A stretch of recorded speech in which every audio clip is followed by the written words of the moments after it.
ሶዶምና ጎሞራ በእሳት እንደምትጋይ የሚያውቀው አብርሃም ነው።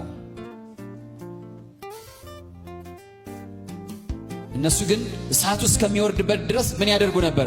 ያገቡ ነበር፣ ይጋቡ ነበር። ምንም ምልክት የለም፣ ለውጥ የለም። ምልክቱን ግን እግዚአብሔር አስቀድሞ ሰጥቷቸው የመምጣቱ ነገር ድንዝዝ ፍዝዝ ካለብን አሁን መጠየቅ አለብን። ሩቅ ነን ማለት ነው። አሁን የሚያስጨንቀን ያሁኑ ነገር ብቻ ከሆነ ቅድም እንዳልኳችሁ የመምጣቱ ሽታ መዓዛ የሚታወቃቸው ለቀረቡ ሰዎች ነው። እየሰማችሁ ነው? ለቀረቡ ሰዎች ነው። ቀኑና ሰዓቱን አያውቁትም ማለት እየመጣ እንደሆነ አይገባቸውም ማለት አይደለም። ነቅታችኋል ወይ?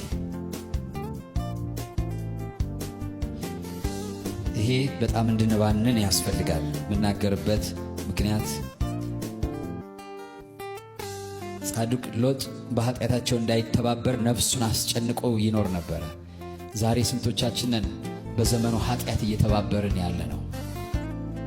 ከሚጠፋው ጋር ለመጥፋት ራሳችን አሳልፈን የሰጠን ጌታን ስም የምንጠራ ጴንጤ የሆንን ምን ያህል ሰዎች አለን?